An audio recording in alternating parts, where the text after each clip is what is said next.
उत्तराखंडी के मनगढ़ंत बात और अंधभक्तों का हवा निकालने वाली वीडियो लास्ट तक देखना। अभी मजा आएगा ना भिड़ो। नाम तानिया है। मेरा यह प्रश्न है कि अगर भगवान किसी को सुनिएगा दिखते जरा नहीं ध्यान है तो से। फोटो कैसे बनाई गई है?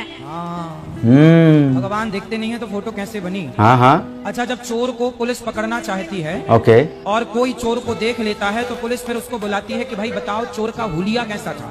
फिर क्या बनता है? चोर का स्केच बनता है। हाँ बनता है। महापुरुषों ने देखा, ऋषियों ने देखा और देख कर ग्रंथों में लिखा कि भगवान की आंख ऐसी, कान ऐसे, नाक ऐसे, गाल ऐसे, गला ऐसा। जो लिखा उसी आधार पर भगवान का विग्रह तैयार कर दिया। रुको जरा, सबर करो। पहले ये देखो, आपस में शिव का और विष्णु तत्व का तत्व रूपेण है, कोई कैलेंडर वाले नहीं है। ये जो चित्र देख रहे हैं 150 साल पुराने चित्र हैं, उसके पहले ये चित्र नहीं है। ये अच्छा? Credit goes to Raja Ravi Varma जिन्होंने ये चित्र बनाए। और आपको जानकर बड़ा आश्चर्य होगा कि जिन लक्ष्मी और जिन देवियों के चित्र राजा रवि वर्मा ने बनाए हैं, अच्छा। मैं बिल्कुल ऑन रिकॉर्ड बोल रहा हूँ, हाँ बोलिए। वो सारी की सारी उस जमाने की वेश्याएं स्त्रियों को बिठा कर सम्राट परिवार की कोई स्त्री उस वक्त पोर्ट्रेट के लिए नहीं मिली। भारत की जो पहली हिंदी फिल्म जगत की फिल्में बनी हैं उसमें भी काम करने वाली उस तरह की स्त्रियां थी। तो वो देश काल की परिस्थिति की बात है। मैं इसमें कोई ये प्लस माइनस नहीं बोल रहा, पर चित्र भारत के अंदर 150-200 साल से आया है। उसके पहले किसी भी भगवान का चित्र नहीं था। हम पिंडी जो थे ना, पिंडी जिसे वैष्णो देवी के अंदर 3 पिंडी हैं। अभी तो अब बड़े बड़े भव्य पत्थरों पर मूर्तियां बनाई जा रही हैं और उसकी पूजा हो रही है, प्राण प्रतिष्ठा कर रहे हो।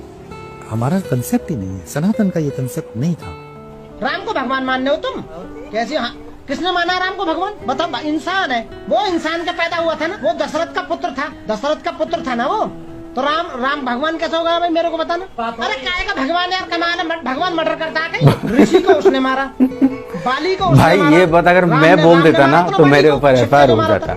अगर कोई मुसलमान बोल देता तो एफआईआर हो जाता उनके ऊपर। तो 302 में राम को फांसी। एक वकील बोल रहे थे कि कमाल यार, केस है। भावना का क्या मतलब है? राम ने उसको मारा, मर्डर केस हो गया ना।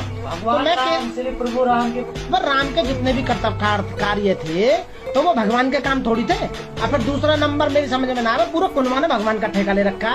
दशरथ भी भगवान, राम भी भगवान, शत्रुघ्न भी भगवान, लक्ष्मण भी भगवान, सीता भी भगवान। पूरा खानदान ही भगवान है। कोई बचा बना भगवान का ना? बताओ ना तुम। भगवान एक हो गया कि पूरा खानदान का खानदान भगवान? भाई भावना आहत हो रही है। दोस्तों, वकील साहब की बात कहाँ तक ठीक है, एक कमेंट करके जरूर बताएं, क्योंकि मुझे भी इस बात को लेकर बहुत परेशान किया गया है। कुछ लोगों ने मुझे फ़ोन करके टॉर्चर किया था कि तुमने हमारे भगवान को ये कहा, तुमने वो कहा। तो और उन्होंने कहा कि तुम राम को भगवान क्यों नहीं मानते। तो मैंने उनसे बताया कि हमारे भगवान डॉक्टर अंबेडकर हैं। तो उन्होंने बहुत बहस की कि अंबेडकर तो इंसान थे। तो मैं उन मूर्खों से पूछना चाहता हूं कि अगर बाबा साहब इंसान थे तो राम कौन थे जो छुपकर आड़ से एक तीर मारकर किसी बाली जैसे व्यक्ति का वध करते हैं?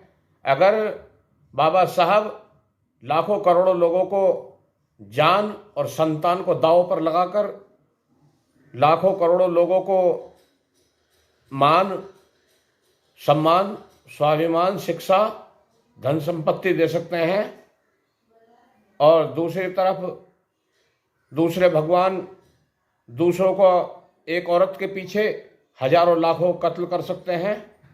एक व्यक्ति ने सिर्फ अपनी पत्नी के खातिर लाखों करोड़ों लोगों की जान ले ली, फिर उस पर दुराचार का आरोप लगाया, उसके बाद उसकी अग्नि परीक्षा ली, अग्नि परीक्षा में वो सफल उतरी, उसके बाद भी अपनी पत्नी को त्याग दिया।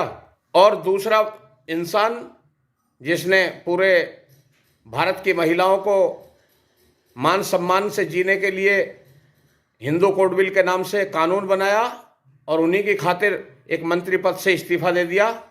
तो आप भी बताएं आखिर भगवान कौन है? मेरा भी शक दूर हो जाएगा और अन्य साथियों को भी पता लगना चाहिए कि आखिर सच्चा भगवान कौन है। और इस वीडियो को ज़्यादा से ज़्यादा शेयर भी करें।